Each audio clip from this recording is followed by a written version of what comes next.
अस्सलाम वालेकुम viewers. Sindh government ने 1500 vacant positions of the lecturers कुछ अर्सा पहले एडवर्टाइज़ की मुख्तलिफ न्यूज़पेपर्स में, and against which thousands of the candidates applied. और तमाम कैंडिडेट्स अपनी अपनी तैयारी में लग चुके थे और विद इन 2 और 3 मंथ्स इसके रिटन टेस्ट होने थे। कोविड-19 की वजह से रिटन टेस्ट पोस्टपोन हुए जो अभी तक नहीं हुए हैं, और अनकरीब जैसे ही हालात बेहतर होते हैं तो it is expected the test will be conducted. जिन स्टूडेंट्स को, कैंडिडेट्स को अब जिन्होंने अप्लाई किया है उनको बेनिफिट मिला इस टाइम स्पेस का, और मैंने ये वीडियो खुसूसी तौर पर उन तमाम लेक्चरर्स को, टीचर्स को, तमाम कैंडिडेट्स को जो कि लेक्चरर्स की पोजीशन पर अप्लाई कर चुके हैं और टैलेंटेड हैं, बावजूद उसके कंपटीशन बहुत ज़्यादा होगा क्योंकि बहुत ज़्यादा कैंडिडेट्स ने अप्लाई किया है। आप जानते हैं जब कैंडिडेट्स की तादाद ज़्यादा हो तो स्क्रीनिंग जो टेस्ट है वो बहुत ज़्यादा टफ बनाई जाती है ताकि स्क्रीन ऑफ करना आसान रहे। तो कैंडिडेट्स इसमें आप जानते हैं 30% जनरल टेस्ट का पोर्शन होगा और 70% जो है इट इज़ एक्सपेक्टेड कि सब्जेक्ट बेस्ड या सब्जेक्ट ओरिएंटेड टेस्ट में मल्टीपल चॉइस क्वेश्चंस दिए जाएंगे, जो कि ऑलरेडी आप जानते हैं। तो जनरल में 30 क्वेश्चंस या 30%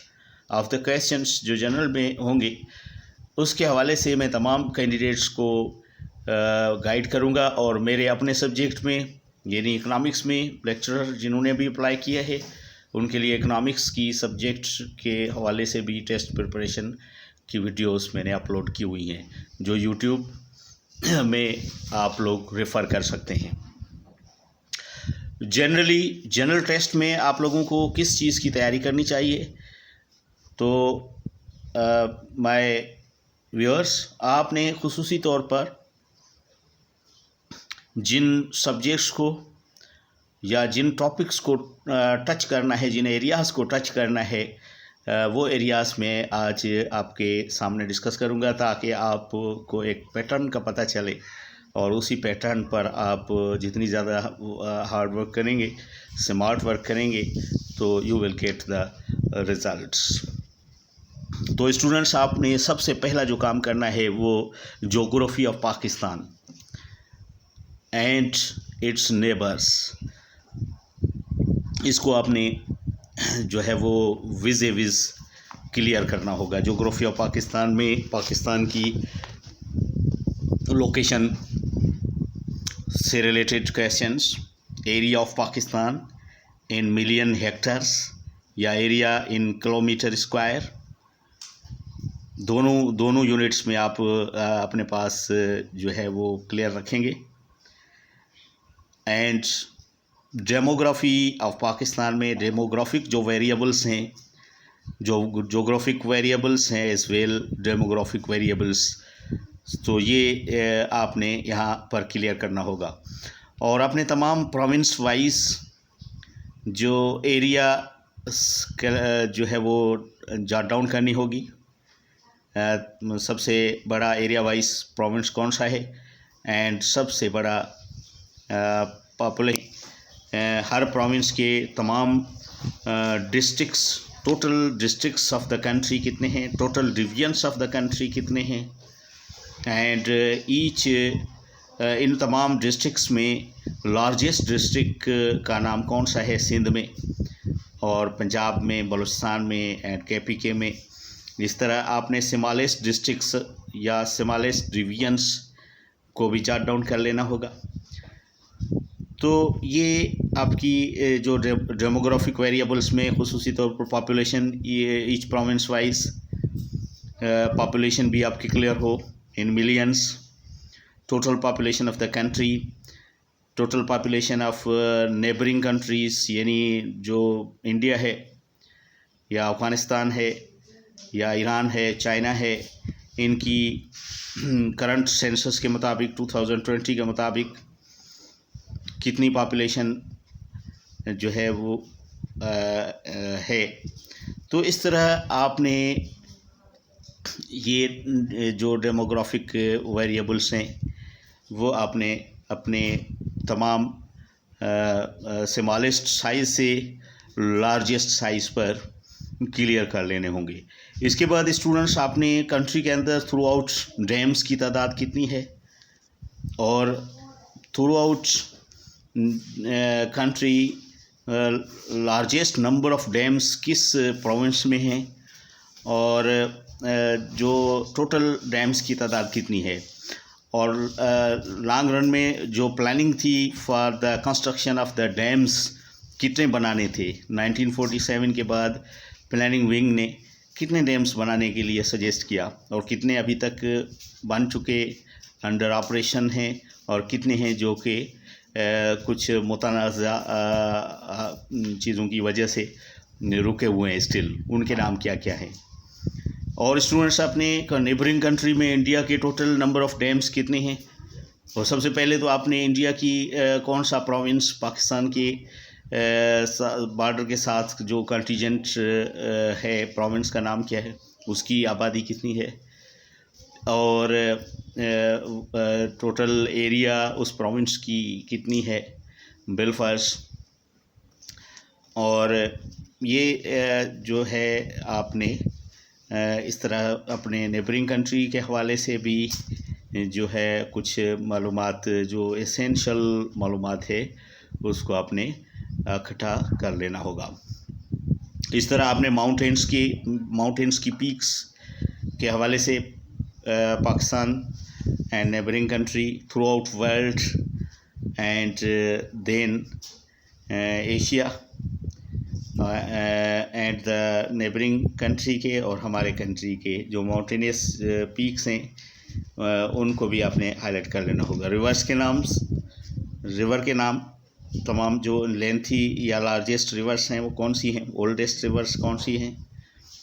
और इस तरह आपने ये जो है वो मालूमात पाकिस्तान के हवाले से सबसे इम्पॉर्टेंट ये अपने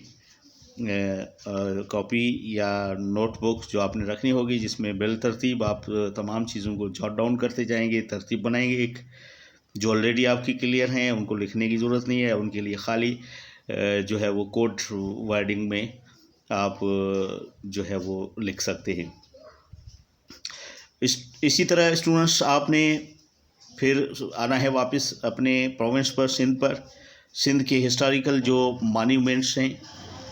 सिंध की जो दरगाहें हैं, बड़ी बड़ी मसाजिद हैं या कोई जो आर्कियोलॉजिकल प्लेसेस हैं सिंध की या फिर सिंध के अलावा बाकी तमाम सूबों में जहाँ जहाँ मौजूद हैं जिनकी जो इम्पोर्टेंस है उससे रिलेटेड जो है उनको नॉमिनेट कर लेंगे। तो इसी तरह स्टूडेंट्स उसके बाद आप लेक्स, तमाम प्रोविंसेस में कौन कौन सी लेक्स मौजूद हैं जो मशहूर हैं और टूरिस्ट के हवाले से कौन कौन से लेक्स के नाम हैं जो जाने जाते हैं, पहचाने जाते हैं। उसके अलावा एयरपोर्ट्स तमाम कंट्री के अंदर कितनी टोटल एयरपोर्ट्स कितनी हैं और कितनी एयरपोर्ट्स जो हैं वो डिफरेंट हैं या दूसरी एयरपोर्ट से किसी स्पेसिफाइड पैटर्न पर जो है वो उनमें कोई डिफरेंस मौजूद है। तो इस तरह आपने ये चीज़ें क्लियर करनी होगी। उसके बाद स्टूडेंट्स आप तमाम हमारे मुल्क के अंदर जो कॉन्स्टिट्यूएंसीज़ हैं वो आपने उनके नाम नंबर 1 से लेके नेशनल असेंबली की एंड प्रोविंशियल असेंबलीज़ की टोटल सीट्स कितनी है इसका एक चार्ट बना लेना होगा और सेनेट्स की टोटल सीट्स कितनी हैं। और इसके बाद आपने नॉमिनेट जो किए हैं, नाम जो नॉमिनेट किए गए हैं इलेक्शन कमीशन ऑफ पाकिस्तान की तरफ से, तो वो किस सूबे को नंबर 1 अलॉट किया गया है फॉर नेशनल असेंबली और फिर तरतीबवार कौन कौन से सूबे आते हैं। और इस तरह आपने इनकी जो कॉन्स्टिट्यूएंसीज़ के जो नंबर्स हैं वो बिलफर्ज आपसे एक सवाल पूछा जाए कि कराची की जो नेशनल सीट्स हैं वो नेशनल असेंबली की जो सीट्स हैं कराची के अंदर कौन से नंबर से शुरू होती हैं और कौन से नंबर तक जो है वो कराची इनकम्पस करती है, नेशनल असेंबली की सीट्स कितनी तादाद में मौजूद हैं। तो ये सिंपल इस तरह आपने इनके नंबर्स, बाज़ औक़ात कभी कभी यूँ होता है कि बहुत छोटा सवाल भी जो है वो चूँकि उसको हम अनइम्पॉर्टेंट समझ कर छोड़ देते हैं। तो ये जो बिल्कुल वेरी इजी है, आप इसको देखेंगे, सर्च कर लेंगे और चार्ट बना के अपने पास रख लेंगे और तरतीब से आप जो है वो इंशाल्लाह। तो स्टूडेंट्स, इसके बाद आपका next topic climate and meteorological change या मेट्रोलॉजिकल इफ़ेक्ट्स से रिलेटेड। ये आपने अर्थ की कितनी टेक्टोनिक प्लेट्स हैं, अर्थ कितनी एंगल पर टिल्टेड है सन से, और अर्थ की रोटेशनल स्पीड कितनी है, और अर्थ के इक्विनॉक्सिस एंड सोल्स्टाइसिस कितने होते हैं, क्या होते हैं, सोलर ईयर कितने डेज़ का होता है, ल्यूनर ईयर कितने डेज़ का होता है, और इसी तरह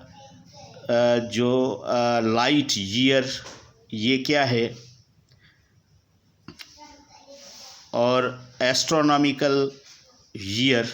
ये क्या होता है, या एस्ट्रोनॉमिकल डिस्टेंस का यूनिट है या टाइम का यूनिट है या क्या है, ASU। तो इसी तरह आपने अर्थ की टोटल एज क्या है।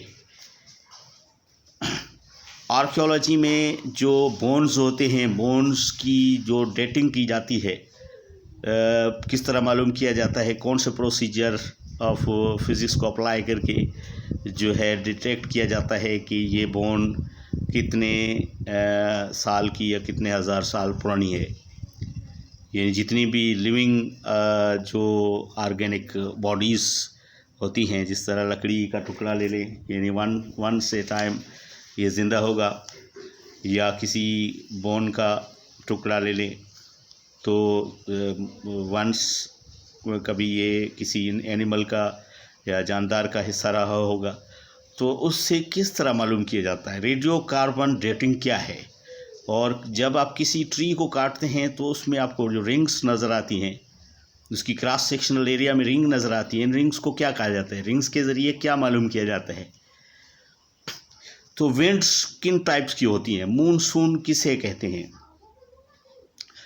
एपीहेलिन क्या है, पेरीहेलिन क्या है। रिक्टर स्केल पर जो अर्थक्वेक की हम मेजरमेंट करते हैं, तो ये मिनिमम जो लेवल का अर्थक्वेक होता है उसे क्या कहा जाता है, ज़ीरो लेवल अर्थक्वेक किसे कहते हैं। तो इसी तरह आप रिक्टर स्केल की जो मेजरमेंट सपोज करें 7 है, तो 7 जो रीडिंग है रिक्टर स्केल की, इसके हवाले से ज़मीन कितने मिलीमीटर अपने एक्सिस पर ट्रेमर खाती है, इसकी ट्रेमर जो रिदम है, ट्रेमर इफ़ेक्ट है, वो कितने मिलीमीटर का होता है। बिलफर्ज अगर 7 रिक्टर स्केल की रीडिंग हो, या उससे बिलो हो, या उससे अबव हो। तो ये थोड़ा मतलब टेक्निकली आप अपने ज्योग्राफी के सब्जेक्ट में जाकर ये चीज़ें क्लियर कर लेंगे। टाइम जोन्स किन्हें कहा जाता है, longitudinal lines and latitudinal lines क्या क्या हैं, और इस तरह लॉन्गिट्यूडिनल लाइंस के डिफरेंस को जो है वो आप टाइम जोन से किस तरह एसोसिएट करते हैं। लॉन्गिट्यूड्स की टोटल डिग्री कितनी होती है अर्थ के लिए, लैटिट्यूड्स की टोटल सम जो है एंगल्स का कितना होता है, और फिर अगर लैटिट्यूड में 2 लाइंस का आपस में डिफरेंस दिया हुआ हो तो आप क्या डिस्टेंस मालूम कर सकते हैं दोनों डिफरेंट लैटिट्यूड की लाइंस पर, कैसे मालूम कर सकते हैं। इसी तरह ये तमाम चीज़ें आपने यहाँ पर, मैं आपको सिर्फ एरियाज़ बता रहा हूँ, आप अपने इन एरियाज़ को जॉट डाउन करेंगे और फिर इनकी सर्च करना शुरू कर देंगे। इसी रिलेटिव तरीके से आप पढ़ेंगे, और उम्मीद है आप 30% ऑफ द क्वेश्चंस हैं जीके के, उनमें से मैक्सिमम स्कोर जो है वो आप करेंगे। तो इसी तरह स्टूडेंट्स, इसके बाद हम मूवमेंट ऑफ पाकिस्तान या इंडो पाक जो मूवमेंट्स थी वो उनको थोड़ा आप पढ़ लेंगे इंडो पाक हिस्ट्री में बिफोर पार्टीशन। तो इसमें रेशमी रुमाल तहरीक है, खिलाफत तहरीक है, या एनलमेंट ऑफ बंगाल है, या ईस्ट बंगाल वेस्ट बंगाल के बारे में जो है, या East Pakistan and West Pakistan की पार्टीशन के बारे में, ये पोस्ट जो है वो इंडिपेंडेंस के इश्यूज़ जो हैं वो भी आपने देख लेने होंगे। उसके बाद नेबरिंग कंट्रीज़ में बांग्लादेश की जो है वो आबादी, बांग्लादेश की जीएनपी एंड जीडीपी, और बांग्लादेश की जो टेक्सटाइल इंडस्ट्री है या एग्रीकल्चर में जो है वो सबसे ज़्यादा कौन सी इंडस्ट्री है जिसका कंट्रीब्यूशन ज़्यादा है, या इसके अलावा जो है इंडिया की एंड चाइना की इकोनॉमीज़ के बारे में भी थोड़ी जनरल नो हाउ और जो इम्पॉर्टेंट मतलब इंडिकेटर्स हैं इकोनॉमी के वो आपने क्लियर कर लेने होंगे। इसके बाद स्टूडेंट्स आपने पाकिस्तान की फिर वापस, क्योंकि मैं अभी ये आपको कुछ चीज़ें जो रह जाती हैं तो वो बाद में मैं बताता जा रहा हूँ कि आपने पाकिस्तान फॉलो करेंगे। फर्दर नेक्स्ट जो वीडियो होगी उसमें इससे रिलेटेड या इन टॉपिक्स को क्लियर करने के बाद फिर कौन कौन सी चीज़ें फर्दर आपने करनी है, ताकि 33% ऑफ द जनरल नॉलेज जो कि इसमें जो मैंने एरिया कवर की है इसमें इंग्लिश अभी तक नहीं दी, इंग्लिश से रिलेटेड जो चीज़ें होंगी वो क्या होंगी वो फिर फर्दर नेक्स्ट वीडियो में हम देखेंगे। तो उम्मीद है आप अपने आप को ऑर्गेनाइज़ करेंगे, अपनी स्टडी को ऑर्गेनाइज़ करेंगे और ज़रूर एक सिस्टमेटिक तरीके से आप पढ़ेंगे और वो चीज़ें जो आपको पढ़नी चाहिए तो यकीन जाने आप हाईएस्ट स्कोर हिट करेंगे इंशाअल्लाह Aziz. Hope you will win.